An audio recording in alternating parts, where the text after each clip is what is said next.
It's Wednesday on Your View. Welcome to the show. I am Murayo Afolabi Brown. As always, I have the ladies with me. Hello, White in the building. Yo, yo, yo. Good morning, good morning. How you doing? I'm fine. Doing grandma duties as usual. That's true. Your grandkids are still around. Yeah. Hi, Temidire. Hi, Arire. In case you're watching, let me greet them. That's good. I gave my grandson a haircut yesterday. And he has this beautiful afro. You know, his hair is like... But the hair is beautiful. Come. He doesn't like you combing it. Let it flow. No. It was even starting to get dreadlocks. Yeah, that's what it's like. God, Creped it for him. Oh, God. Hope it wasn't being weird. It looks reasonable now. Hi, let me come to you. I'm good. I'm grateful, happy, planting yams. And That's now, true. You have a few days to go. Yeah, we're planting yams batch 1. So I found out that we could do late planting because the rain did not... We were expecting that from March there will be heavy rainfall, and there wasn't. So we can still plant in April, but it will be late planting. And then we're going to do cassavas. So I got really good feedback concerning... my friend did cassavas. And for me, it's a good way to keep the land useful. Nigeria has one of the largest untapped arable land. We have land, we're not planting, people don't want to risk agriculture. I heard it only used about 35%. Yes. Nigeria was saying the about largest 35%. Arable land unused in Africa is in Nigeria. We don't use it. We have good land for planting. So some of us would have to just jump into that ring. It's part of real estate. So we're lots of new money to be made. They use the land to build. There's nothing there, and it's just bush. No, I look at the express. And that one is the township now. Okay. I'm doing great, doing amazing. With the back. For the first time. Ew. Cooked it with the back. Really? Nigerian? Yes, now that's how they cook Eat it with the yam? Yes. Okay, but you peel it back out. in the day. You tell her. Wait, but you then take it off when you're about to eat it? Yeah, of course. Just checking. Yeah, you It will. gives it a totally different taste. But the potatoes, you can eat it together. Of course, that one there. Yes. Yeah, but The yam, you take it out. You take out the back before I'll you try eat. it. I never did that. The skin. How you doing? I'm doing amazing. I continued my birthday celebration yesterday. So Miriam took me to Mishai. VI, and we had the coffee. The coffee wasn't my thing. They were speaking so many. Is VI. They were speaking plenty English on how the coffee is brewed.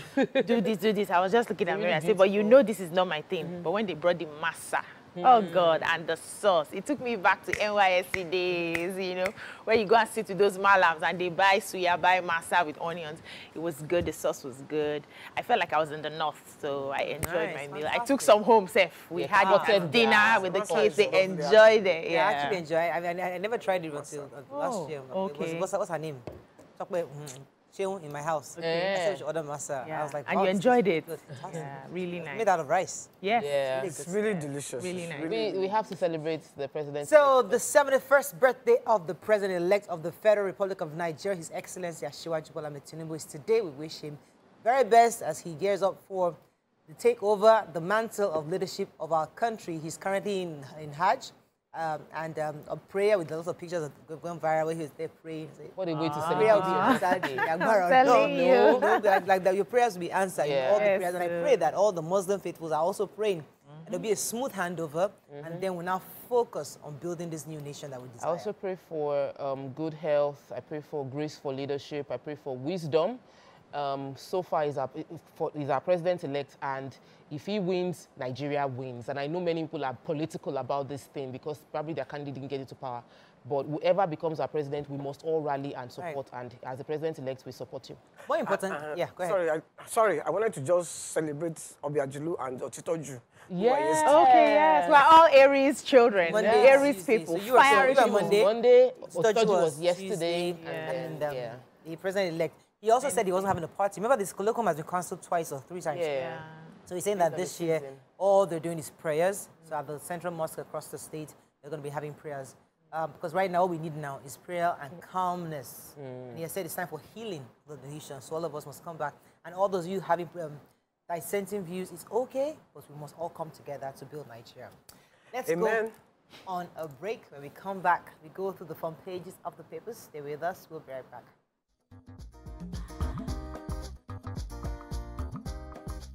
Stay tuned. Your View will be right back. Thanks for staying with us. We're going to start with The Punch. I heard that today was also Joan's birthday. He's one of our cameramen. Happy birthday to you. Happy birthday, John. The Punch. Suspension. IU heads for court as PDP appoints acting chair. Rampaging Ogun kidnappers kill 2 and abduct couple. Ramadan Yobe reduces working hours for civil servants. 1 dies, 7 injured as fire guts Lagos market. Zenith Bank grows gross earnings by 24% to 945 billion naira. FG 22 billion loan request rejected, says reps. Stop fuel subsidy, revive refineries, Pengerson tells government. Labour shelf strike gives CBN fresh 2 weeks ultimatum. Okay, which story are we starting with? Let's start with Okay, let me start with the residents of Korioja and Bisodun village communities in Ogun State who are complaining about kidnappers coming to their communities and kidnapping them. That 4 people were kidnapped.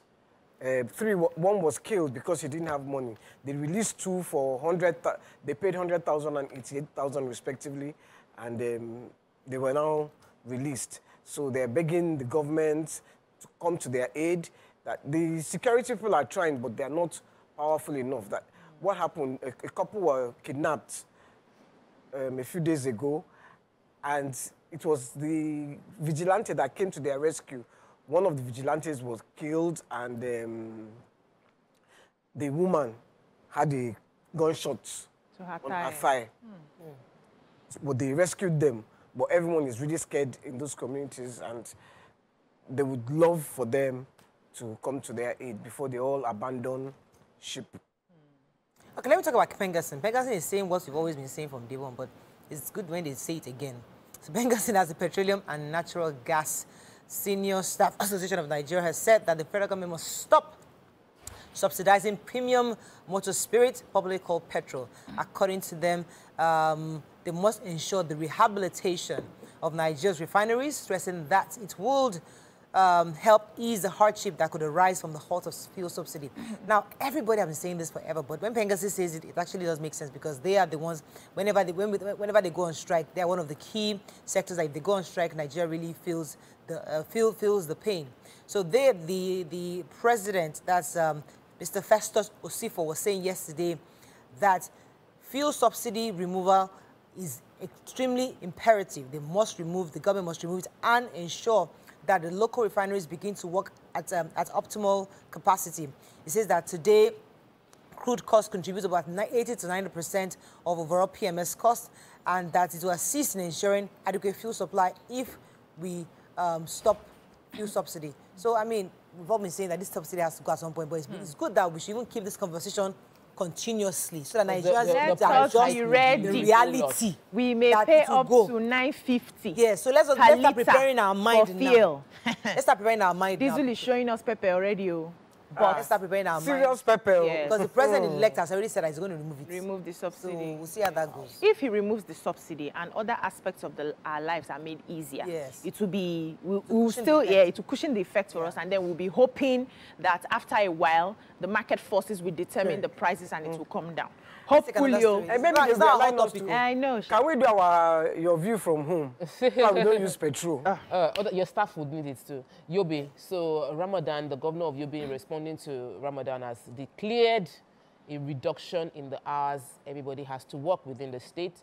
He released the letter March 27th of 2023, saying that people will now work between 8 a.m. to 3 p.m. from Monday to Thursday, and on Fridays they will work 8 a.m. to 12 noon. And is, of course, praying. The adjustments only covers the Ramadan period, just for the period while people are fasting. And it is to also, he commended people to continue in their fast and seek forgiveness, internalize Ramadan's teaching, and form new relationships, pray for security and prosperity of the state and the country. So people of Yobe would enjoy a bit of reprieve during the Ramadan period. Okay, so the story says goods worth millions of naira were destroyed on Tuesday. That was yesterday when a fire broke out in Foluke Market, Lagos Island. According to the story, they said the fire started about 9:37 a.m. and it was put out through joint efforts of the emergency responders. So the National Emergency Management Agency also said that one person died in this fire and 7 people were, injured. They are already taking treatment at the different hospitals. So they said the fire started from a 5-story building located on 32 Bajumo Street, Lagos Island, and then spread to a 3-story building beside it. They recorded 1 fatality. But the director of Lagos State Fire and Rescue Service, Margaret Adesheye, said also in a separate statement that 5 persons were injured and not 7. But it had to do with, I think, the shop that started the fire had to do with where they sell shoes, wares. So it was easy for fire to just, engage. Because traders were there trying to take out their wares when the fire was going on. According, also, because I read it in another paper, the Punch didn't really, in Tribune, it said that 580 shops were affected. Whoa. Can you imagine? Whoa, that's a lot. 580 shops. 350 in the first one, and the second... This fire is not two buildings. It was 2 buildings. Yeah. It spread from one building to the next building, And I think it's really disastrous. Yeah. Because fire is like... It spreads really fast. Yeah, and destroys livelihoods and... Moving on to Daily Sun. PDP article, Wike camp clash over Ayu's sack. Kidnappers of 4 INEC officials, 2 core members demand 50 million naira ransom. Kalu meets Buhari, says zoning Senate presidency to Southeast will bring peace. Obi tasks LP senators reps-elect on selfless service. Buhari inaugurates oil drilling project in Nasarawa. Senate passes bill to extend implementation of the 2022 budget. Nigeria records 784 Lassa fever cases and 142 deaths. Imo Anyanwu, now PDP's sole candidate as he healed Dioha, withdraws from race. Okay, which story are we starting with? Let me start with which story? Who has a story in Sun? Any story? I have a story in Sun, yes. So abductors of officials of INEC in Kogi State during the March 19 general elections are demanding 50 million ransom before they will release their victims. So the police has said earlier that they had rescued all the kidnapped victims. But this story is saying now that 6 of INEC officials, including 2 core members, are still in the kidnappers' den and they are demanding money. They were picked up after the elections when they were leaving or getting ready to go for the Kogi elections. And so they are asking that the government steps in and, releases these people because they are still in the custody of the kidnappers. Okay, let me go on a quick break. When we come back, we continue our review. Son, stay with us. We'll be right back.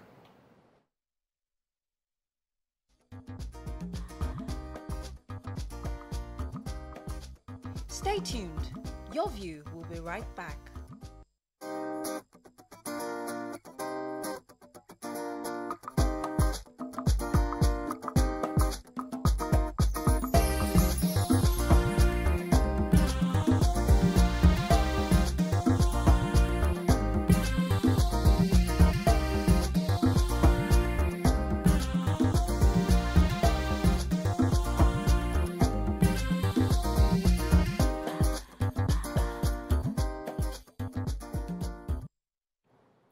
Thanks for staying with us. We're still reviewing Sun. So major headlines. Right. The PDP crisis is still ongoing. Atiku, Wike scams, clash over Ayu's sack.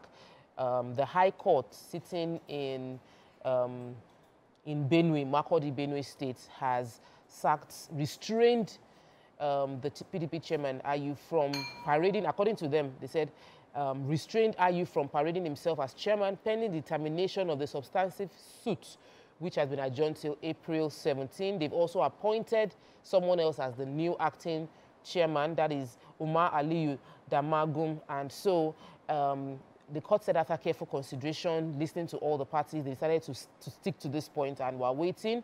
Of course, some people are of the opinion that Ayu should have stepped down even when his own ward had voted had instituted a vote of no confidence in him, he should just have stepped down and avoid all this drama. So for Governor Wike said, forget it, you are gone, you are wasting your time, we are ready for battle.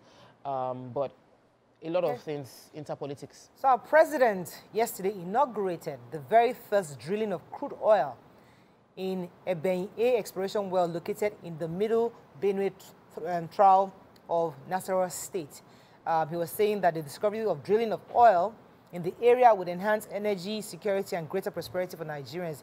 According to him, he said that the new oil discovery in this region was in line with the ongoing campaigns for the exploration of crude and gas in nation's frontier basins, which includes Chad Basin, Dahomey Basin, Anambra Platform, the Calabar Embankment, Sokoto Basin, Bida Basin, Benue Trial, and the ultra deep water of Niger Delta. So they are exploring. I wonder why we are celebrating this, because really the ones that we've explored hasn't done us any good as compared to other countries where good leadership has brought it out. So I'm not excited. I thought all the revenue were coming from crude. When you see that, all done us any good. No, but what have we, in terms of development and the community, the community suffers. The country seems to have money, and the money is. That's the so you are joining the issue. There are two different issues. Crude is our major source or main source, at least now. So we can say it has done not know. I don't. That's it. That's compounding conversations. Management of is a different conversation. There are countries that don't have any. Has not done us good. But it's a conversation. I think where Tokpa is going is, before the oil, we were actually exploring other things. That we had groundnuts, the groundnut pyramids, and all cocoa, all those things. So we were actually living palm oil. So we were producing.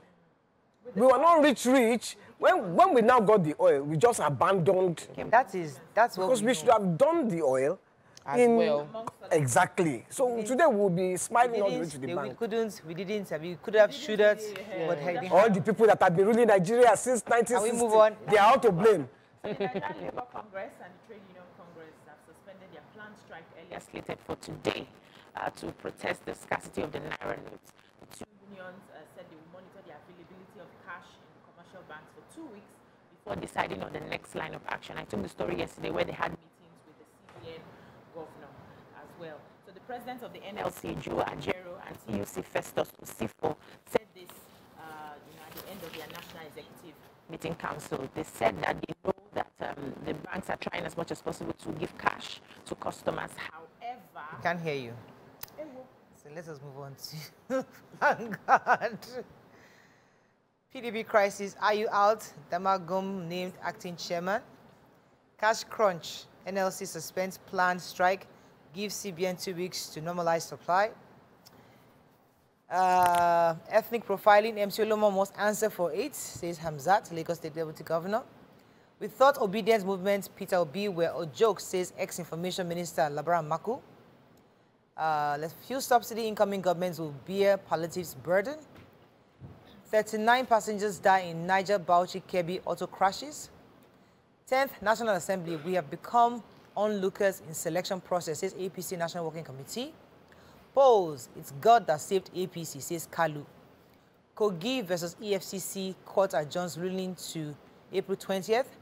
And National Assembly extends lifespan of 2022 capital supplementary budget to June 20th. Okay, so which story are we starting with? Okay, so I have the story about the Deputy Governor of Lagos State speaking on Arise TV, addressing the fact that he's on not... Channels TV, please. Sorry, Channels TV. It's okay. He said that he's not calling for anybody's arrest, it's not his place, he's not a police officer. But based on the viral video of MC Oluomo, who is also the park chairman of the Lagos State's park management, that he said that people that would not vote APC, Igbos that would not vote APC should step out. Though, according to the reports, he later clarified that he wasn't addressing all Igbos in Lagos, he was addressing Iyachukudi, the deputy governor of Lagos State. And he said it in a playful note. The deputy governor said that there will be an investigation, and that in the case of MC Oluomo, he has come and said he was referring to someone, but that there will be an investigation. And if he was talking to that person or talking to people generally, it will be the issue of ethnic profiling will be dealt with. The police should be questioned. Well, the Labour Party said people The Labour Party candidate said police should question him. The PDP candidate is saying that he should be jailed, but the deputy governor is saying that there will be investigation. He won't call for it because that's not his portfolio. He would ensure that the police does what they are meant to do in the situation. All right. Any other story in Vanguard? Why could you have any story there? The Kogi versus EFCC, Federal High Court yesterday fixed April 20th to rule on the Kogi State application seeking to vacate an interim order of the court freezing 14 properties linked to the Kogi State governor. Justice Nicholas Weibo fixed the date after taking submissions from both sides, and the EFCC, EFCC had confiscated some of the Kogi State's property, so they are going and they're asking EFCC to apologize. Instead of apologizing, they sent a press release saying the money had been returned to Central Bank. Anyway, April 20th is the day for. All right, so Senator Orji Uzor-Kalu went to see our president yesterday. He said he went to go and tell him that the quarrel in the party, it was God that saved the APC. God that saved the APC. But the quarrel in the party, no be today. That's not exactly what he said. But paraphrasing. He paraphrased him. But he went on to express his intention for the president to support him in his intention to become Senate president once the new government is inaugurated. According to him, it will bring peace to the Southeast, though that region or the state in particular didn't vote for the president-elect. But he's saying that if they make him Senate president, it will be some sort of a compensation. He also said that the president should not rest, though, that he suggested to the president to take over the position of BOT. That don't go out to Daura and to Daura to go and rest. You must be involved. Say, immediately after handing over to the president, to the new president, you must take over the BOT chair. And because the ruling party was faced with serious challenges ahead of the just concluded general election. We need your wisdom, your highest level of direction. You see, the man that has already... Knowing our president, he has checked out. The man is... He's not even going to put his mouth. He's never in Abuja. He's mostly in body, spirit, and soul. He's out. The man is tired. He already said he's tired. He said this. Throughout the election, he was in Daura. Meanwhile, I was listening to the radio today, and a lot of Igbo people were calling and saying, this man is not representing them. No mind that. This is one of the most consistent APC I said this is what I was listening to on the radio this morning. People were calling in. Because of this story, people were calling in and saying, no. But so there are different layers. He's an APC member. So, of course, that naturally, those people would not like him because he's a member of the APC. But he's, as an APC member from the Southeast, he's saying that he's the chief whip in the House. He's saying, listen, I deserve to be Senate president.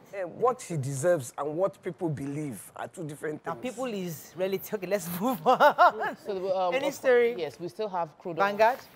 I think it was in Tribune. Okay, let's move on now to the Nigerian Tribune, our final paper this morning. Let's find a story of not taking labor shelves planned strike. Give CBN 2 weeks to make Naira notes available. 7 injured as fire guts building in Balogun Market. Nothing will truncate handover of power May 29, says federal government. CSOs to INEC account for 400 billion naira spent on general elections. Afenveri sacks 2 principal officers. BC can't talk. Zenith Bank records 24% impressive double-digit growth in gross earnings. And there's a picture here of former governor of Osun State, Rauf Aregbesola, in a very celebratory mood with the current governor, Senator Daramola Adeleke. Okay, which story do you have, BC? Can I talk now? Let's hope that you can talk. Let's try. Ask them. Okay, go ahead. Go ahead. I like. Okay, let me open my story. I had the story of the CSOs saying that... While you're looking for that story, you have a story? Yes, so the oil theft. The federal government has a panel on oil theft, and they discovered that during the panel session was head by General Barry Ndumu. They submitted their report to the National Security Advisor, General Babagana Mungunu, and they said they observed that crude oil losses arose from lack of proper reporting of crude oil production, illegal refining, theft from wellheads, and diversion from sophisticated pipeline networks. The panel also attributed the losses to the absence of robust industry-wide metering systems. So obviously we have lost a lot of revenue to oil theft, and maybe based on this advice, the They said Nigeria has been unable to meet the OPEC quota, but would. And they also plan to attract foreign direct investment and serve Nigeria economy and national security concerns. We're looking forward to when the report, the NSA's report is concluded and the panel submits the final statement on how we can reduce or even prevent crude oil theft totally. So a coalition of civil society organizations, CSOs, that monitor the 2023 general elections are requesting that INEC justify the sum of 400 billion spent for the conduct of the exercise. They're asking for a few things. They said INEC should explain why the results were not uploaded to the IREV, that INEC should also use her office to prosecute electoral offenders, that INEC should establish a better relationship with civil society organizations, that INEC should be more prepared for upcoming elections in Bayelsa, Imo, and Kogi states, that EFCC should also investigate those personalities involved in vote buying and inducement during elections, that the federal government should look into establishing a special court for election offenders, and INEC should justify the 400 billion of taxpayers' money that was used on the just concluded elections. So the chairman of the Presidential Transition Council, that's Boss Mustafa, has said that all security measures have been put in place to checkmate all those planning to truncate the handover for men trouble, saying anyone not satisfied should go to the court. That's what I'm saying.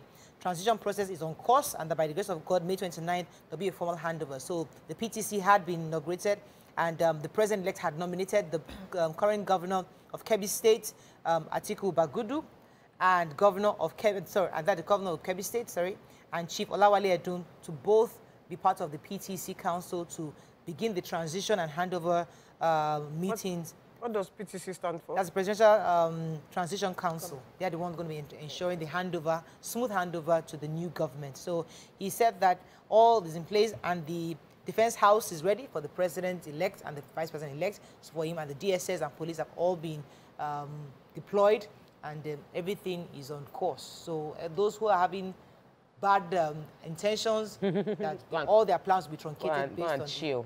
It can't work. Okay, I think that's all we can take on Front Page Review. When we come back, we'll discuss our hot topic of the day. Stay with us. We'll be right back.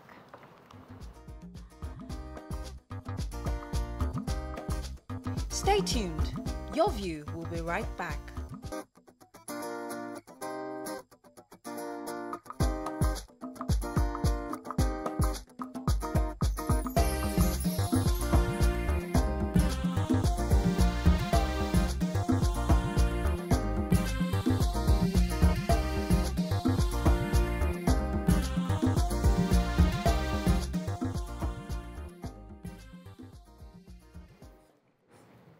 Thanks for staying with us. So recently, an actress, Foluke Daramola, berated Nigerian youths who are in the habit of insulting their elders on social media. According to her, the unruly behavior of Nigerian youths on social media is becoming a pandemic that people are not really taking note of, all in the name of modernization and civilization. Now, this video went viral. Many have shared the videos, had different thoughts, different perspective to it. What are your thoughts? These are some conversations that we have because it actually leads to so many other layers, which we're going to try to unpack this morning. But you can call us on 08127053687091390766948. You can also tweet to us at TVC Connect. Please hashtag YourViewTVC so we can read your tweets. So I always like to take the message away from the messenger because we can deal with, oh, who does she think she is? Is she now a moral compass for anybody? That's an angle, and we can always, well, that's one angle. But let us talk about the message for a second. Her concern is that a lot of people are not talking about the fact that many youngsters, sometimes people who should know better, on social media, take the opportunity that they are faceless to insult the elders in society, either for anything, or they make their own views known in the most malicious way. What are your thoughts on this? And let me come to you, because we're on TV and we've experienced some of this also.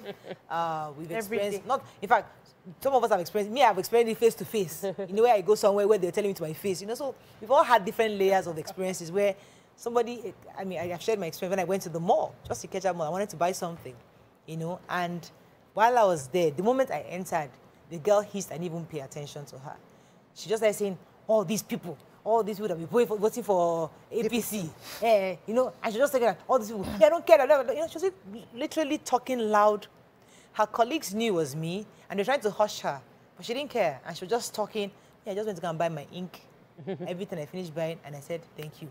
I didn't confront her, but she was speaking loud enough for me to hear. Everybody would know that. She was talking to me. I didn't care, but she was a young girl. You know, maybe it's her first job. You know, she's in university. Am I going to be engaging you on what basis? You know, so these are things we've seen.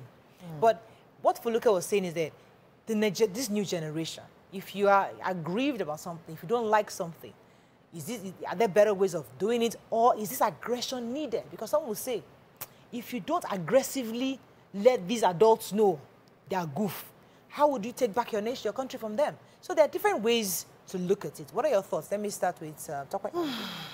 Okay, so for me, I feel that I wasn't brought up in a typical Yoruba family. You know, I remember growing up, a lot of people felt like, you don't greet the way Yorubas greet. Like, you're not Yoruba. Even my mother-in-law had to confront me that she knows Yoruba people greet. So I understand the fact that as we modernize our parenting style, we've reduced the place of the respect that we used to grow up with. We're not all about, oh, you must bow. You know, Yoruba will say eh, and you don't use oh for someone older than you. You bow your head when you're greeting somebody. A Yoruba girl must kneel down with 2 knees. So we've sort of like reduced emphasis on that place of respect. And we've modernized to the point of saying that even adults should earn their respect, or we give it to them.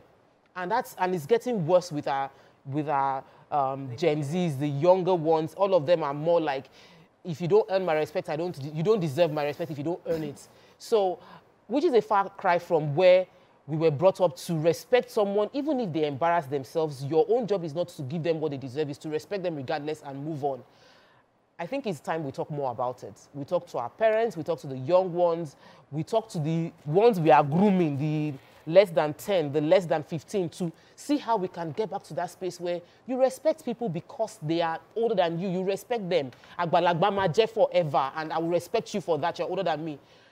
But we do have a problem in our hands. And if we look at social media, it is obvious we have not a problem, we have a crisis on our hands where people just use foul language. I can be very, very cross with you, and I would express myself without insulting or degenerating into foul language to express myself. But the generation we have now, any small thing, it is curses. Even someone, they curse the president, they curse, we really shouldn't be in that. Okay, let me come to BC, because I know that a lot of people out there, especially those of us that are encouraging young people, say, did those things that fear, it didn't really serve us. You know, did we reverencing our parents even when they goof, or adults, you know, you're not speaking your mind. If an adult gets on your nerves, you just keep quiet. We've learned in the new modernization that those things didn't serve us. You know, we should have told our children to speak their mind, express themselves, even if they're angry. But we are seeing the results of speaking your mind. So where do we find a balance? So the problem we have is a lot of our adults have failed us in helping us manage our emotions. Our parents didn't really teach us how to manage difficult emotions because they too had their own struggles. They didn't know how to manage difficult emotions. So we've just gone through a loop of when you're frustrated, you pass it on to the next person, pass it on to the next person, and pass it on to the next person. Now, in our own case, we didn't have an outlet to pass it on to the world, right? But the generation today have an outlet that they can pass that frustration. So when they are hit, life hits them because they've not learned how to cope positively, they've not learned how to manage that emotion, they pass it on to the next person, and it just goes, and you pick it up where you are seated. Maybe I'm in a very bad mood today, and then I just see the comment, and then I pass it on back, and we just keep going round and round. We need to go back to the foundation, which is helping people, helping young children, because no child is born with an ability to manage emotions. The child picks up on the parents, how you respond when they break plates or do things. They pick up on that and they learn how to manage it. And if, unfortunately for you, you are not able to give the proper example because you have your own issues and trauma that you're dealing with, you will pass on that mismanagement of your emotions to the child, and they think that is the way life is. Now, we see social media has given us that balance of everybody is the same, everybody is equal. I don't need to, how many followers do you even have? You just have like 20 more than me. And we are almost the same age. And then you take that screen to insult people who on a normal day, you cannot tie the lace of their shoes because you do not have a face on that social media. So let's go back. Let's look around us. It's good that we learn to speak up, right? I want a bright child. I want a child that's confident enough to tell me, Mommy, you made me sad the other day. And then I say, what did I do? And the child breaks down what I have done.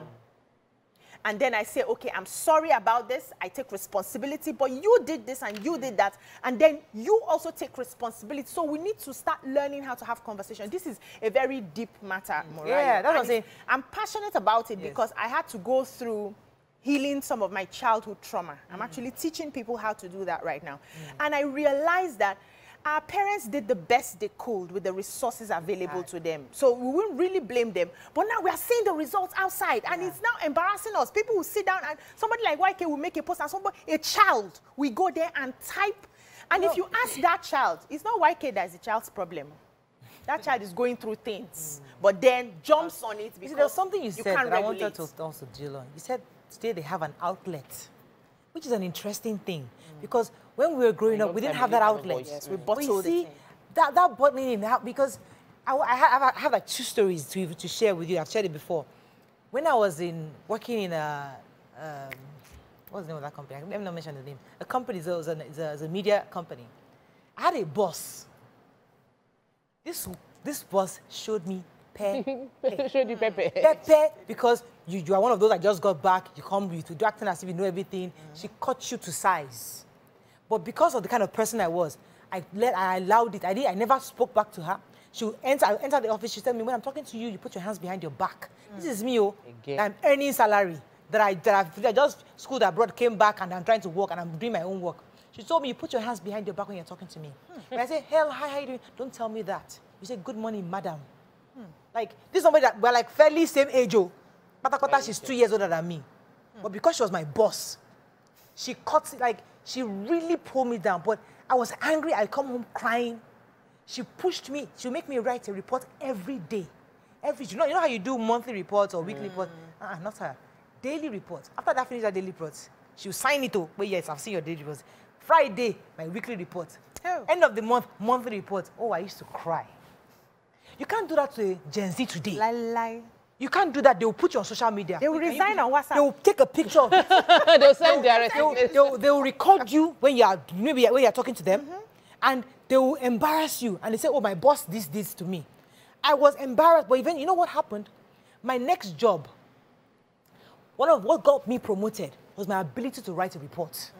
Because of the drilling this lady gave me. That drill I used to cry about. My next job, when I entered that job, what helped me was my boss saw that this girl was doing a report, a proper report that everybody else couldn't write reports. I was writing a report to him. He was like, when the opportunity came, he promoted me.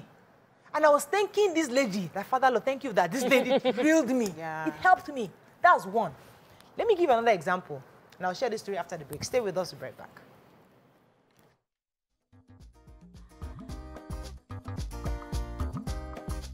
Stay tuned. Your View will be right back.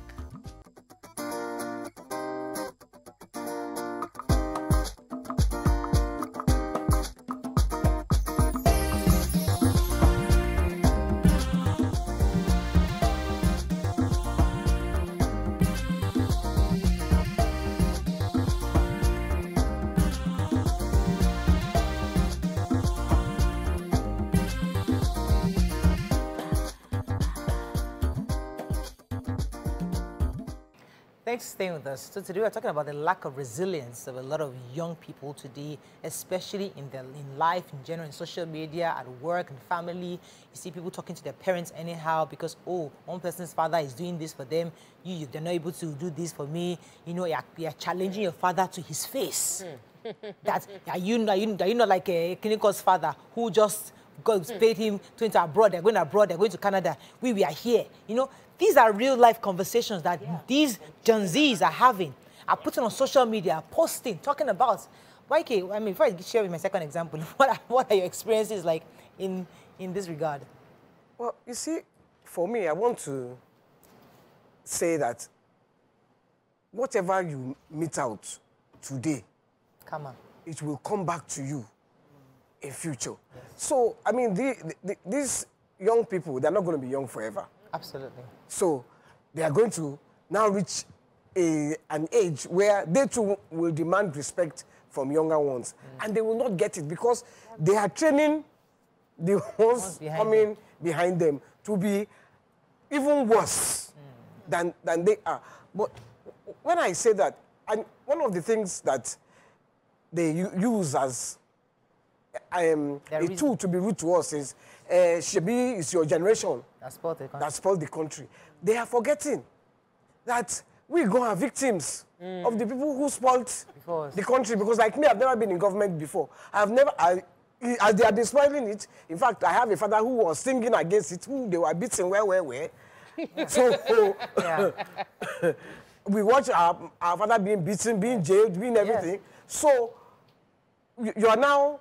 So if you insult me, because there's this girl that came on when I was talking about, what was I talking about? A deal breaker in my love life for me.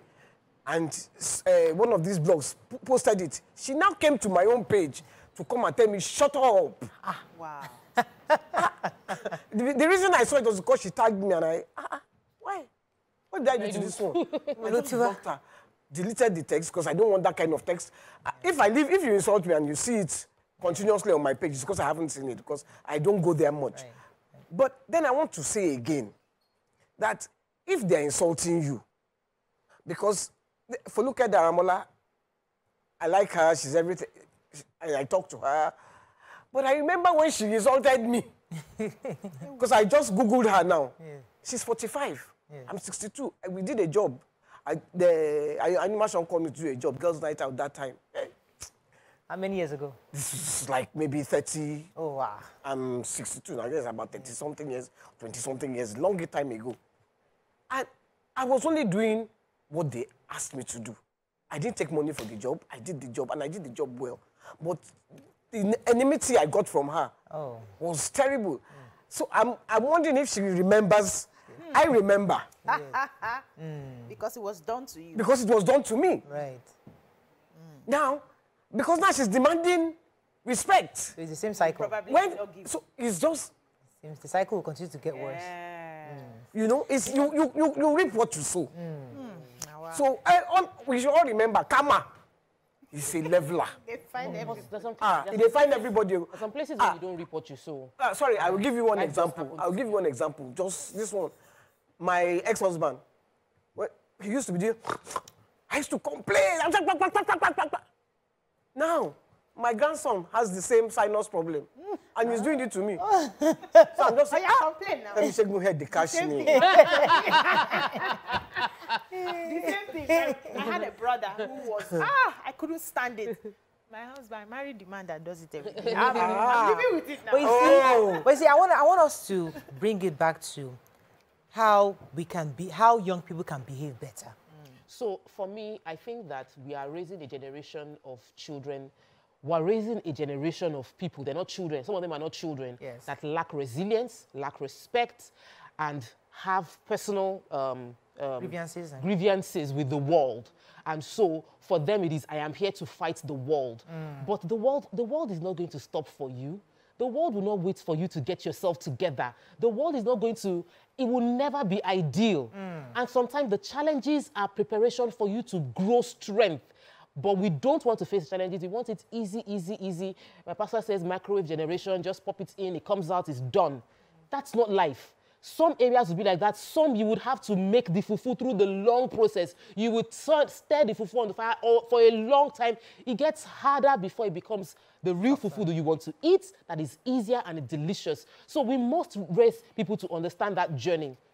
And most importantly, we must raise people to understand the fact that not everybody would be your friend or like you. Not if your boss liking you is a bonus. You are at the job to do a job. Your boss liking you is a bonus. Yes, take it. Some good bosses, some bad bosses. And it is part of life. You can't choose that all your bosses will be good or that all your experiences will be sweet. You have the sour and you have the sweet. It balances out. I'll show you an experience. Let me take this call from Shola from Gikorodu. Good morning, Shola. Are you there? Yeah. You're live. Go ahead, please. Good morning, everyone. Good morning. Good morning. This topic is very interesting, but it's quite unfortunate where we find ourselves in this country.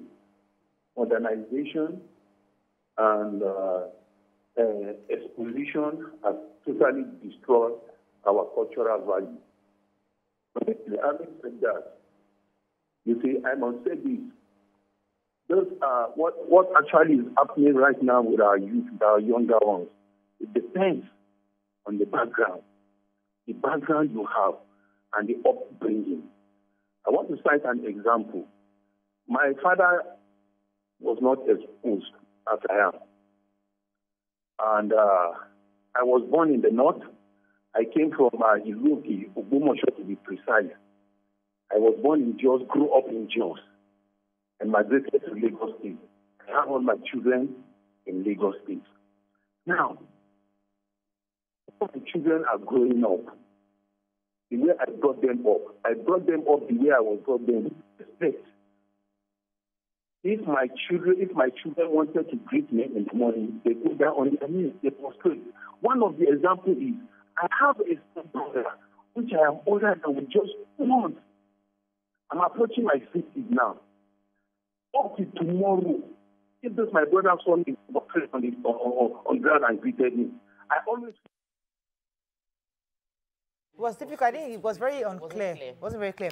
Let me show you a story. Stella Dean Jacob, she's the director of news here at TVC. And she was popularly known as the General. People would call her for years. You know, she's worked in several news stations as director. And she had that reputation. The General is coming. There was that fear, General. And I mean, I didn't know her then. But when I recently went to Abuja and I saw Markwe that works in Channels TV, Markwe gave me a whole bag to give to Stella Dean, like a whole bag for her baby. I was like, wondering, what's the relation between, say, the General. Okay? Back then, she was probably those that trained me. She now gave me the story, how when she got the job, almost when she was reading they just threw her in the deep end without even Stella Dean knowing at the time to read the news. And Stella Dean was shouting at her on TV. She said she was shaking like a jellyfish. She was shaking that she was like because she was reading. I think she was supposed to use the prompter or something. I'm not sure what happened exactly, but the fact that she shouted at her and it made her scared, and she was just so scared of Stella Dean. But eventually she found a way to just get to know Stella Dean, and she started learning from her. That today she's Markwe, yes, but part of those who formed the person you see today is that training she got. Now, it doesn't mean that you have to be hard on people all the time, because there are different styles of leadership. But sometimes we don't want to be refined. We want to just be given the platform. Oh, yes, you're now the TV anchor, be on TV. No, somebody will groom you. Somebody will cut you off and chip off those negative things and make you this person that we also... So we are celebrating. I shared her story. I shared this, I'm not sure she gave me the permission to share it on TV. But the truth is that is a real life example of somebody that some people might be scared of. It's a tough love, there's tough leadership. Some are soft and nice. Those who have worked on menus say, oh, she's a nice leader. That's the kind of person I am. But some people are tough. But have you thought of sometimes, sorry, Obiajulu, sometimes we too enable these young people. My daughter doesn't let her kids watch TV. You know, she doesn't want them to grow up. She says, because she has noticed that Gen Zs, they don't know how to use computers. They only know how to use iPad. So they are not really experiencing life the way when we were growing up, we experienced it. We are giving them that easy... Microwave. We are enabling it. So And so I'm talking to people that are training Raising young children now. Right. Make sure that when you do it, give them that tough love you are talking about. We need to do it. There's a place for balance, right? I wouldn't subscribe to it must be tough all the time. Not all the time. Not all the time. There are people who are naturally tough, and there are people who are not so tough. But the idea is raising young people to respectfully communicate. They don't know how to talk. So there was one that fired me one time, insulted me to my children. Hey. And that day, Seth, I woke up on the left side of the bed. I fired back. When I fired back and laid curses, he came back and he said he did not mean it that way. Oh. That, no, that's not what he was trying to say, you know, that he's sorry. Oh. I said, so what were you trying to say? He said, no, he was just pointing out examples. I said, you point out examples and you insult my children? How do you tell me that this one will not be like that child that happened to that school? I don't want to mention, you know what I'm saying. And you say you did not know what you're saying. So when I fired back, I laid curse with scriptures. Because I did not do, no curseless curse shall stand. I did not do anything to you. I just made a point on TV like we normally do. And then you come for me. Or I think I posted my daughter's picture. And then you come for me and you insult her to her generation. How dare you? Now you born her for me. So I gave him back that day. To me, self, I'm a millennial. Forget. Forget. I am a millennial as well. We self, I have Dangana shop on my head. So I gave him back. And then he realized that he goofed. Luckily for him, he came and he apologized. And I said, you people need to settle down and learn how to communicate. So when my kids are upset with each other and they're fighting, and everybody's talking, I say, take a deep breath, calm down. What happened? You explain. What did it make you feel? You explain. How could you have told her that this hurts you? Say it nicely. We must teach them to communicate with civility. That is what is lacking. Because sometimes when these people see you after they've insulted you, they come and hug you. They actually like you, but they don't know how to communicate and hold you accountable. Take this call from Sheo. Sheo is calling from Ikeja. Good morning, Sheo. Are you there? Yes, I'm here. Good morning. You're live. Good Go morning, ahead, please. Yeah, wonderful topic we're discussing this morning. You see, I will not blame the Gen Z. I will blame, I think it is the millennials, those who trained the Gen Z. You know why? You see, we relegated that system of correction, you know, that our value in the name of, no, I want them to be free. I want them to speak their mind. I want them to just behave anyhow, because, you know, what me go through, what I went through, I don't want them to go through it. And I really need to tell us that, you see, this is the result of the training we have given them. That is what we are seeing. You know, because we did not train them well, that is the result. So growing up, all those corrections that our parents give us is what molded us to be able to respect. You see, no matter what adults will do to you, you must call that adult out respectfully. We did not train these ones like that. We did not train the Gen Z like that. Thank you very much, Sheo. Wait. Can I point out something? Not be we the train Gen Zs. We are still alpha generation. Yes, our children are actually alpha. Gen Zs are like our younger. Yeah. Yes, now. Our children are alpha. How old are your children? They are 10. Okay. They're alpha. So, you know, the other day, my daughter was trying to tell my husband that they're going to be having a, what they call this thing? Is it a excursion, whatever it is they have to do. You know, and she was so scared to tell her dad because she knew that her dad would say no. Now, you know, I've always shared on this with my husband is a shouter. We accepted that that's how he is. That's how he talks, you know. And my kids, I always shout, don't shout at my children, don't shout at my children. He's like, well, let them fear me, let them fear me. I say, how would the children be fearing you? Because I always clashing. Because he believes that they must have the sense of fear. But I never used to want that until when my daughter wanted to approach my husband that there's an excursion coming up, we have to go for X amount of days. She did not know how to tell her dad. She came to tell me first. How do I tell daddy?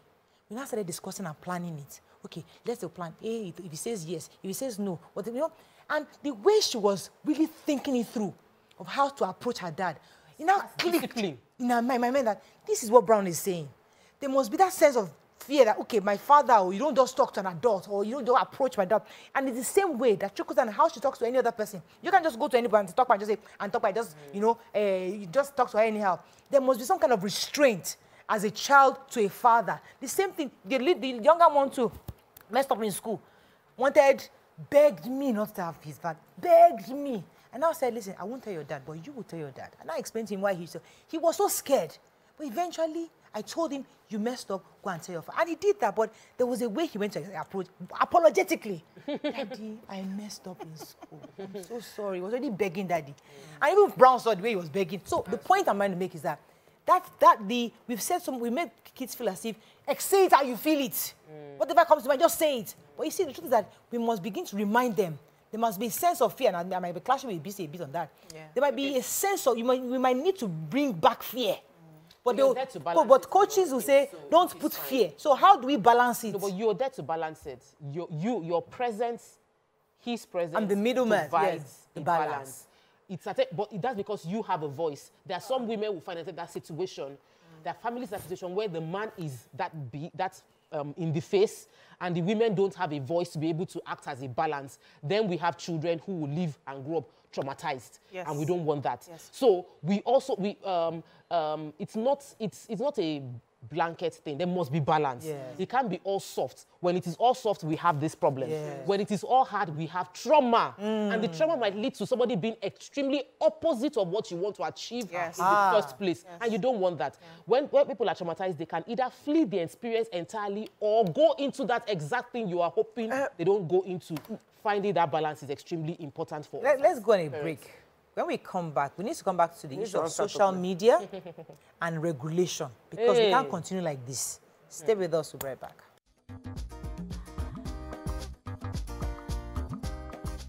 Stay tuned. Your View will be right back.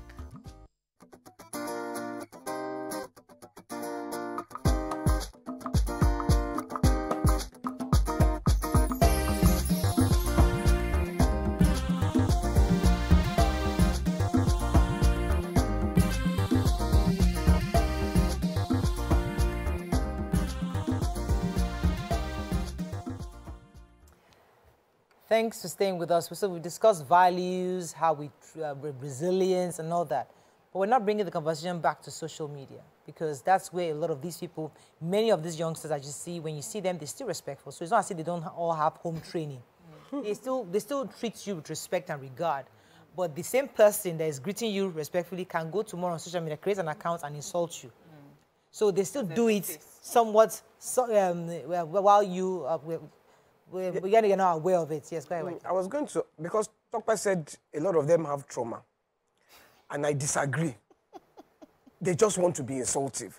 And it is not, I don't think it is necessarily only the young people. There are some 40-something year old and 50-something year olds that do it. Exactly. It is just, if any trauma they have, is government trauma they have, and they use that trauma to come and be insulting people who have not even been, look, this last political, I refuse to go on social media because the insults were just horrible. Why? It was so bad. You are insulting yourself over politicians who no send. Tomorrow they go kiss themselves.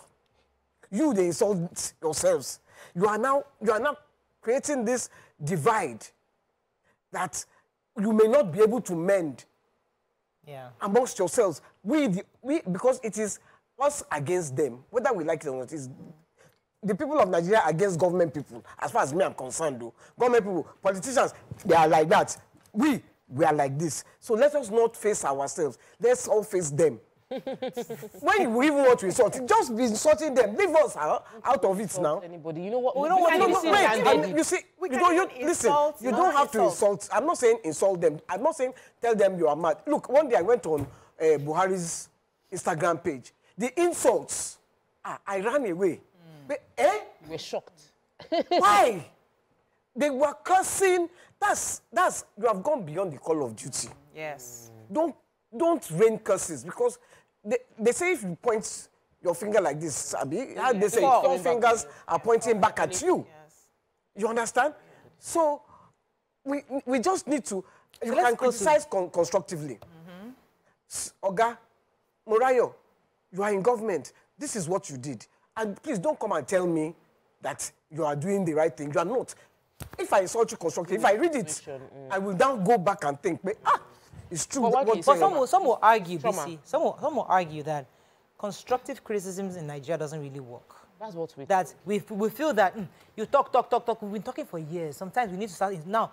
They have graduated to insulting, so politicians will not listen to you. After all speaking, insulting is worse. Counterproductive because it doesn't deliver the message, right? Constructive criticism, you must know what you are constructing, and you must layer it. We were taught this thing properly. Before you start criticizing somebody and you want to call it constructive, of course, the person is not 100% bad. There are good things that the person has done. You highlight it. Then you have the ear of the person. And you say, okay, this one, that one, you didn't do it well. Oh. And you now layer it with another options and solutions that you have thought about to say, okay, why don't you try this way? Or I think if you do it this way, the person reads a full brief and understands, oh, okay, maybe this your solution will not work. We've tried it before, but I can look at it again. That's constructive criticism. But we are in a hurry to hurt people.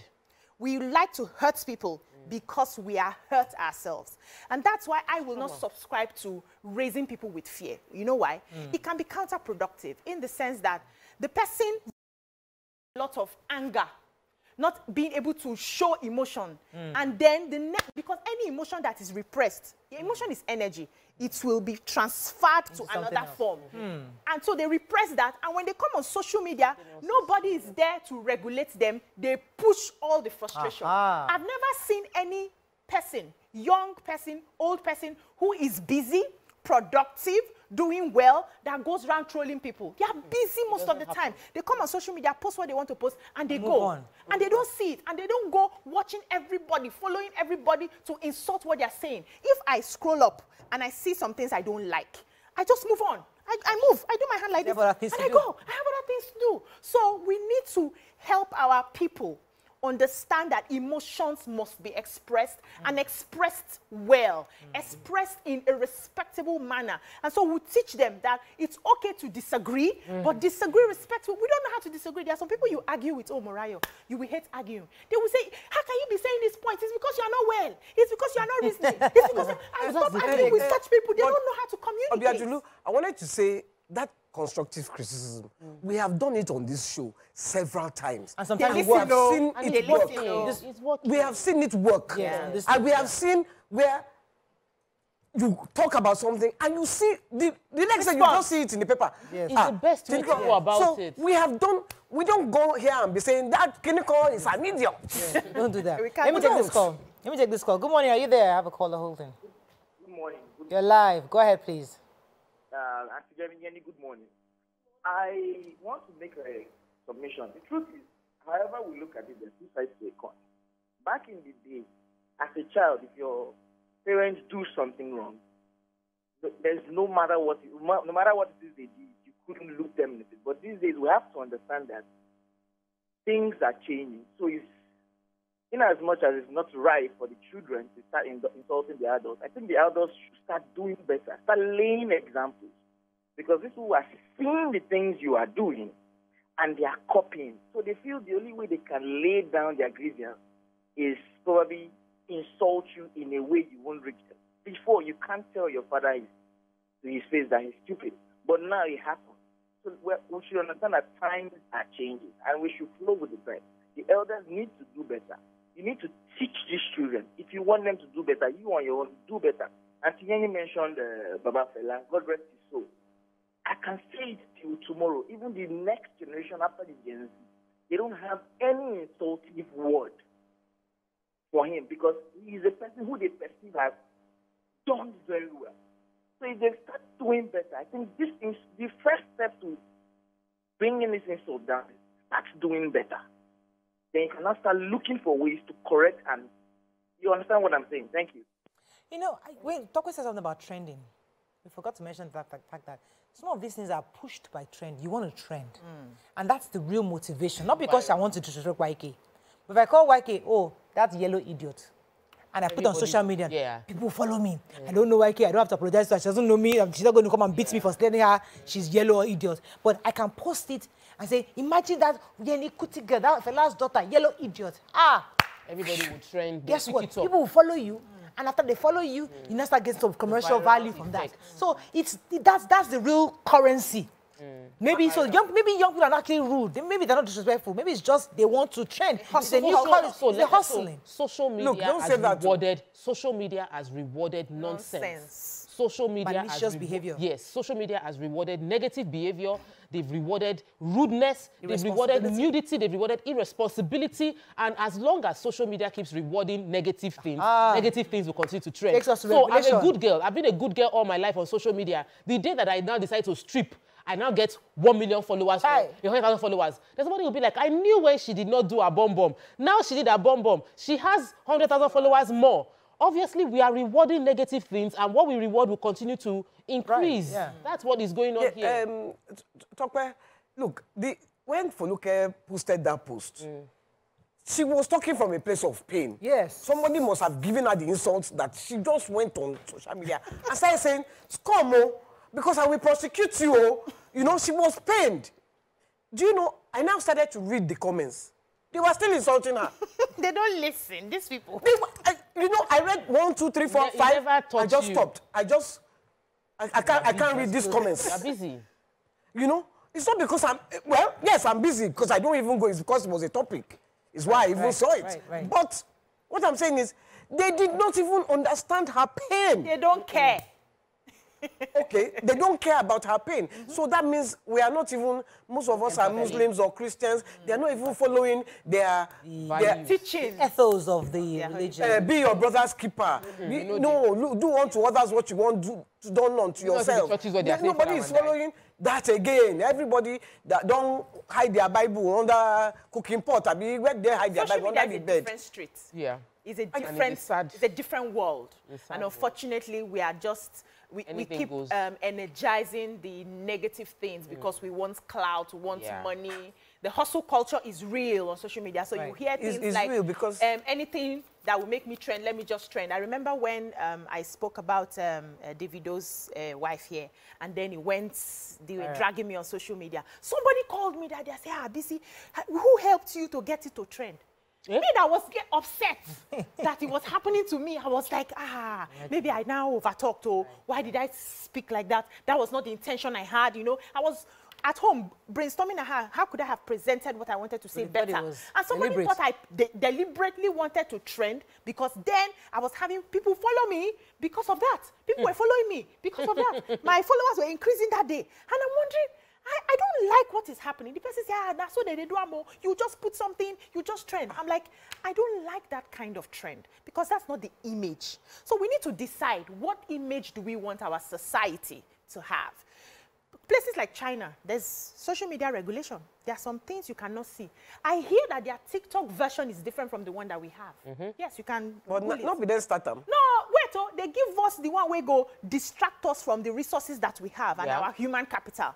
There are some sites they don't see in their place. They focus on technology things. That's what their TikTok is. I'm waiting till when I go to China, I want to take their verify it myself. So there are countries that are deliberate about the image, about how they want, the perception they want to have for their country, how they want to build their country. Try it here. Please, no, we can try it. We need was I not in this Nigeria when they tried social media regulations? They want to gag us. I remember this country. Can I say? We were against subsidy removal. We came against it. Now we're now saying, please remove it. We were against social media regulations. But no, this same country. Now we know. We're not saying please remove it. We're not saying please remove subsidy. Let us talk about. We are saying please consider our plight before you remove it. The country, a state in America, Utah is the first state in America, the first U.S. state to ban social media for children under 18 without parental consent. We're moving into that season.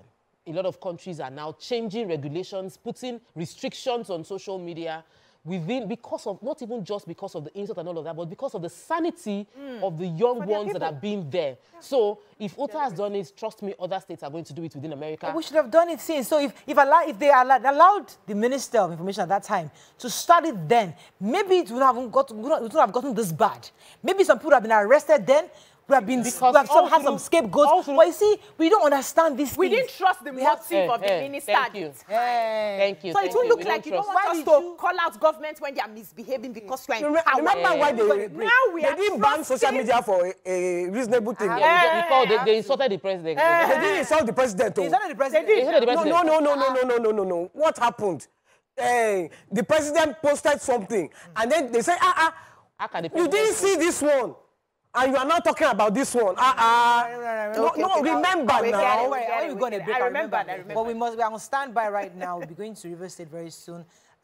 Switching over to River State, South Nigeria, standing by our correspondent, which will be joining us because they're going to be the certificate of presentation for the governor-elect Sim Fubara.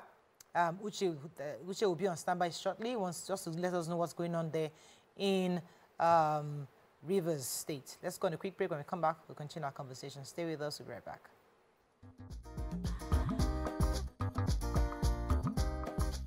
Stay tuned. Your View will be right back.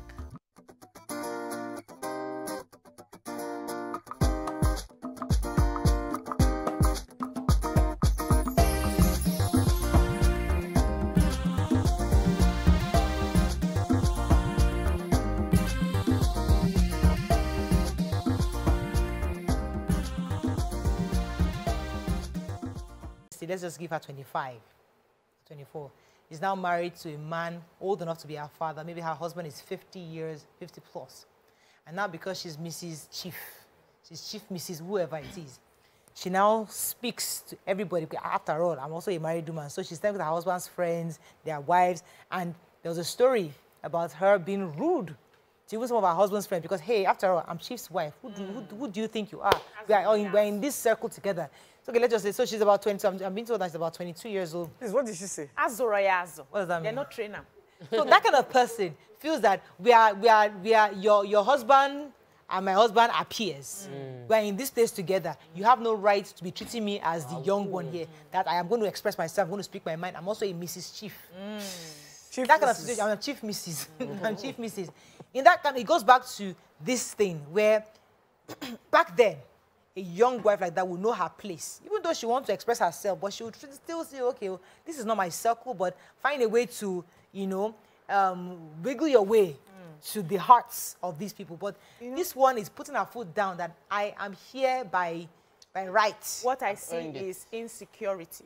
Her insecurities are plenty. And see, you can't hide it. It shows if if you're not self-aware to begin to deal with those insecurities. So those times that they had not married her, that she was wishing they would marry her, she was intimidated with her husband's friends. She was intimidated by that class. So now that she got an opportunity to be in that class, she now wants to show them that I belong now. I am here now, so don't look down on me. Don't talk to me. It's just from a place of insecurity. And I'm sure some of those people in that circle will recognize it, and some of them will just want to avoid her. So everybody has their insecurities, right? But you must be very careful that you develop these soft skills, manners, there's how they teach it in nursery school. I'm trying to remember. Your magic words, how to say please, thank you, how to respect people, how to be polite. There are simple things that we ignore most of the time, but it can rob you of a miracle that is waiting in front of you. Hallelujah. Somebody can just, okay, see the story YK mentioned now. She could be at a table, a panel, and they're looking for somebody to do that job. And because she's worked with this person, she knows this person can do the job. But because the person has been rude to her, she's like, hey, if I bring this person here, it may just insult everybody and they will start calling me, why did you bring this kind of person to us, even though she's qualified? A lot of people have missed opportunities because they don't have soft skills. Manners is everything. There are people that would lose jobs because of that. Well, should we blame parents for that? No. No, so hold on. Parents have a part to play. The individuals have a part to play. So because they're not trained, you know me say you're not going to train yourself. Because at the end of it, everything boils down to you. You will bear the consequences of your actions. If I misbehave here now, it's not my father that is collecting the consequences. The money you are paying me here is not my father that is eating the money. It's me. So my success is for me. My failures are for me. My inadequacies are for me. And so it's good that you get to a place where you recognize and you begin to work on yourself. And find circles of friends that will tell you the truth when you are messing up. So you don't go and mess up in a public square. Because when I was growing up, it was normal for you to enter a place and say good morning. It was normal. Now, it's not. In fact, not really, YK. No. I'm serious. People still greet. Right? Some of us have bad habits, but people still greet. I'm just saying. Oh, let's be honest here now. No, but really. It was normal to enter a place and say good morning, everybody. Now it's abnormal. It's not abnormal. I think many people. Now it's a chore. Many people will enter and not greet because, in fact, the people here have entered, they are beneath me. Or the people here, they are house help. Why should I greet them? So it is not normal. People now have this superiority complex. Oh, they are just shy. Yes, security. Because I don't greet. No, that's and not I shy. struggle with greeting. Yes, I struggle with greeting. And it happened when during the used election. to it already. No, but I'm not the point used is to it. I people, refuse it. BC always calls me out and I'm trying really, really hard. You're trying but now. by nature, It's because you are naturally rude. I'm not. So, but why can you can say it? No, Topo is not rude. I'm not. Topo is not rude. I am generally very, very, as in, I remember Topo's mind is in multiple places at the time. At the polling booth, I wish I was just in one corner. Some people came to greet me. When I had to go and vote, it would have meant I had to start greeting everybody. My husband, on the other hand, as he entered the polling unit, he was just greeting. It was the life of the party. I just wanted to just coil up in the corner. Just leave me alone in this corner. When you finish, come back and meet me. But that is my nature. But people will construe it to be you're rude, you're feeling, because you are tall, you feel you're above everybody. I faced that a lot, and I really just wanted to just sneak away. I disagree though, because I'm saying this because I am a naturally shy person too. Yeah. I'm a naturally shy person, but I will still greet you. And in fact, when you come and meet me for my pictures, and I'm actually very shy. When we have all this your view hangouts, I hate to come. I hate to come because that means I have to come out, smile and I have to be. But I'm actually very reserved. But So I make that effort. You have to make that effort. YK, but I call her out for on those you have to make the effort to be polite. My elder sister, I call her certain out. people. When she knows where to greet. Yes! Topo knows when to greet. She will for granted. But there's some places Topo enter, she will greet. See, that's what you assume. Let me say something. You will enter where someone is. I'm the one that put myself as a topic because I know that people like me who don't even like that. And you say I won't greet. I want to hide under the table. I can't be calling out people today. Governor is sitting down there. Let's face, I enter trouble. My children, and they're not really big on greeting. And I realize this is my weakness. And Samuel is such a greeter. Yes. And because I see the way people are warm towards him, I decided to deliberately start inculcating in the older ones that you have to greet, you have to greet. So someone came to do some furniture repairs in my house. And it was like, good afternoon, sir. I was so impressed. I didn't remind them. And they by themselves just did it. So I know that there's a role of parenting. Yeah. And the parents would have to keep on saying it over and over and over and over again. And then the last thing is you just pray that the world doesn't drown out the good you have sown in your children. Amen. You do your own part. Amen. We have to continue to do our own parts to help out our parents. Amen. Let's use that as a point of prayer. So this is our young bride that is talking to her husband's friend's wives. Back to that story. So how do we advise her? You said it's a whole lack of home training. Yes, she has to train herself. But she better reverse her attitude. Because she will become an enemy. You reap what you sow. As a new wife, I think that it's respect is not. There's nothing. It doesn't belittle you to respect. All right. You know. And so now that we've discussed that, can we? Because we have to wrap up very soon. We've not talked about suggestions on social media regulation. Yeah. So, social media comments. We don't have any comments on YouTube. Please let's take. Yeah, we have a lot actually. I don't know why our calls are not coming in. Maybe they are jammed. So on YouTube we have comments. And Snam says, I met YK in London. She was shy. I was shy. I didn't ask her for a picture. Just talked like normal people, not like mad people. Okay. Whatever that means. So, other comments? Yes, there are other comments. Go ahead. Somebody says, I know, even my parents taught me that. I just started to get angry when persons Okay, so caused so much pain and destroyed life. I think it's talking about the they're government. just yabbing me. They say my mind is busy collecting, calculating money. This is the she says, top businesswoman, so her mind is busy calculating money. Her mind is in different places. That's why she doesn't. Let me take Austin. Austin from Benin. Good morning, Austin. Are you there? Good morning. You're live. Go ahead, please. So nice to speak with you. This is my first time. Yes, I'm calling from Benin. Though I just lapped in a few moments ago, and then from your words on the screen there, you're talking about the attitude of our youths. I've listened to all of you, your comments and all the rest. You are doing great. You have all spoken well. But there is an underlying factor. One thing we cannot lose sight of. Where is the place of tradition? Because over the years, as we're growing up, like my sister Yeni is saying, it is in those days, right from the community as we are growing up, respect for elders is inculcated in you. It's a must. You must be indoctrinated. You must imbibe and internalize it. So it's a normalcy that when you come into a gathering anywhere, you see an elder. And, in the communities, the great age grade by 3 years. So within that 3 years, if somebody is even senior to you, seeing that person, you must greet. It is customary. You must greet. But what has happened these days is, the overriding influence of Western culture over Westernization. And some of us parents, too, are shaking our responsibility because of this, hankering after, wealth, unnecessary things, you understand. That is why there is this moral decadence.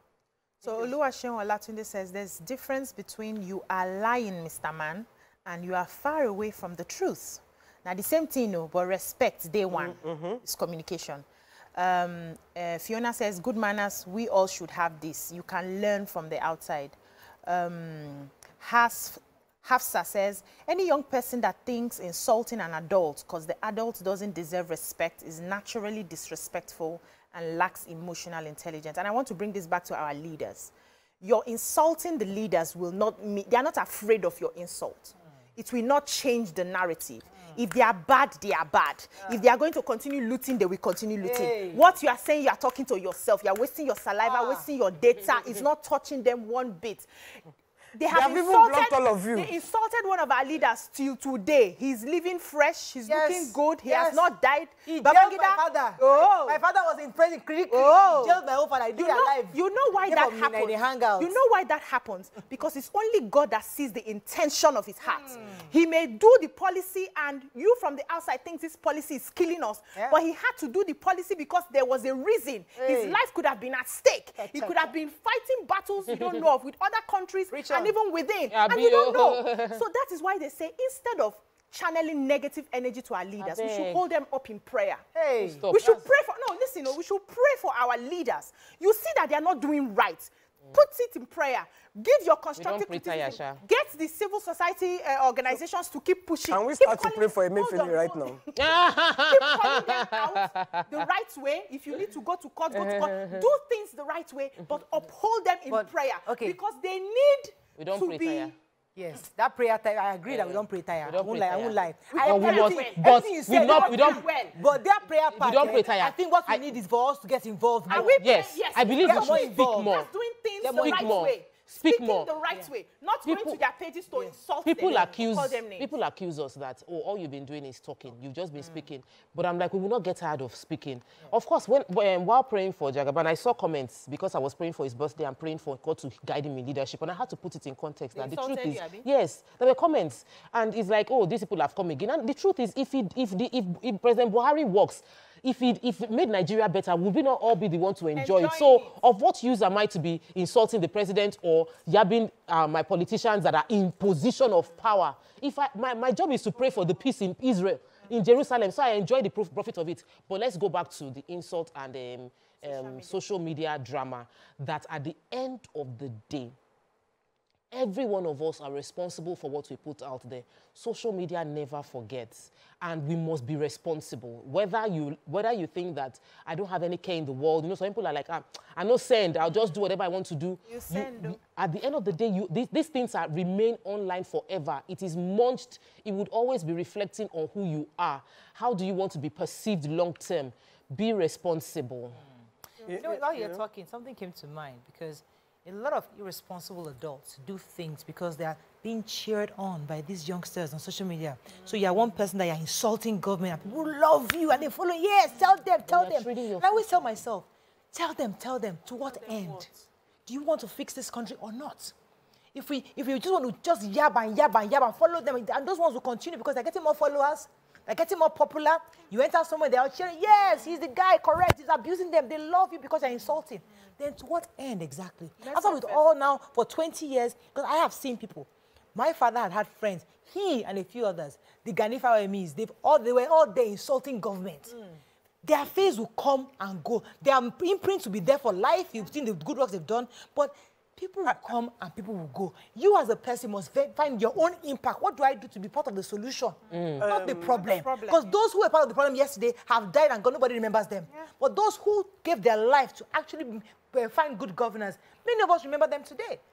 I think I refuse to believe that the Ganifa OMEs of this world insulted governments. They gave them constructive criticism. These people were telling government where they were going wrong and where they could. I mean, I've listened to some interviews or read papers where these people have spoken, and they are telling government, this is where you are going wrong. It's just government did not listen. So now, Obiajulu has said we should do a different strategy, and we should be holding a session. Speak positive. No. So, you know why I'm against the cursing? We curse beyond. No, I agree with you. We not start cursing the country. We're cursing the country. I don't like that. Obiajulu, I totally agree with you. And that's negative energy. I don't think circle as clouds over the country, and you're wondering why things are not working. Yeah. We have brilliant minds here, but things are not working because the collective energy is dark. See. So we need to lift it. So this is, Wake, let me show you. This right here. This is the front page of Concord. That's your daddy, That's right? my father. Don't believe. He says, don't believe Babangida. He's fooling everybody. And they abuse them all. He will do the same thing. I mean, but you see, the insults have always been there. So yes, there's constructive. Yeah. But they will insult. But not the way they're insulting now. But the point I'm trying to make. Don't say insults. No, they're insulting. What I'm saying. He's fooling everybody is not really an insult. No, but trust me, I know Alao now. Alao will throw it to you. But the point I'm trying to make is that people would always insult. But let's not forget, time will come. Those who died in Hope 93, those who died during that riot, where are they today? They've gone. You let all these people who say, yes, go to the streets, go and do this, and start insulting them, push them out. And then, God forbid, you lose your life. Your parents are there mourning. So we must remind ourselves there are better ways. No matter any kind of anger we have, no matter how kind of frustration you have on social media, nothing is best than either you getting involved in governance or having conversations to continually remind them that you are watching. Or seeking redress legitimately. That's everything will always come back to that. Because going on the streets, the people you are fighting, their children are not on the streets. I think that if I go on social media and I say, look, government, Mr. President or Mr. whoever you are, this is what you are doing wrong. And you need to do the right thing. It's not an insult. Oh, yes. It's not an insult. That's feedback. Yeah, feedback. It's not an insult. Not that. But when you now start cursing, no, I don't agree with all that. But I think we need to still be calling our government out. Yes, we will not stop talking. Call them out. We will not stop talking. We will not stop talking. That's why we're here. That's what the show is about. The show was created specifically. But Obiajulu has not said, when I leave here now, I should go and pray for Emefiele. So I need to pray for him for wisdom to realize this new naira, because the 1st of December is around the corner. If there's no new cash, we will still enter the same wahala. So please start can we hold this session? Hold your hands. We pray for the peace of Nigeria. Let us pray for the peace of Nigeria. But he's actually the president. He's the president. What? I don't understand. And we have to. We can pray for our leaders. Let's pray for our leaders. Pray for Nigeria. For wisdom. But Nima is not here. We can't do one side. Your own traditional. She will say it's say at the end. She will say our creator. Ashe. Our creator will bless. So as we wrap up the show, yes, we pray for peace in Nigeria. Yes, we pray for peace. We pray for peace in Nigeria. We pray for peace among our youth. We pray for the wisdom to know what to say and to know how to handle the challenges that we are facing. We pray that God will help us be good citizens and help our leaders truly serve us selflessly. We also pray in the spirit of our prayer that all the evil that has happened in the past, God will give us the grace to overcome the challenges. As we go into a new administration, we'll unite for a greater Nigeria. I've been saying Ashe since. Yeah, but so you have to pray your prayer. Which one is Ashe? Ashe, no, I just... Ashe to our own prayer. I pray for, through our Creator, Olodumare, I pray for the unity. Unity, yeah. Amongst Nigerians. Yeah, unity. All this disunity, let it end today. Amen. Amen. Yes. That's my prayer. Yes. We are all going to calm down as Nigerians. Yes. Take deep breaths and realize that the universe is working for us and not working against us. Yes. Amen. On that note, thank you very much. Oh God, he's a leader too. So either way, but I think the point is that yes, prayer is one of it, but I also say that let's get involved. And I like the fact that everybody has celebrated the third force. We've all on this table asked for a third force, and that's what Labour Party was. But we want to continue to ask Nigerians. That's what is. So we want to continue to ask Nigerians to continue to get involved. Yes, you might not have gotten all what you wanted this time, but it's still open. Let's keep talking. Let's keep getting involved. And that's how we gradually, it doesn't happen in a day. I saw a tweet saying that, oh, in the US, I mean, in the UK, they have a British Prime Minister, Asian Prime Minister. I think in Ireland or somewhere else they're going to be having. That's good. It took them years to get there. We're not there yet as a nation. We are not there yet. We'll continue to gradually, so that my own grandchildren can be governor in Kano State at some point. Yeah. That's the desire. That's the future. But that's all we can take on today's show. See you tomorrow. Bye for now.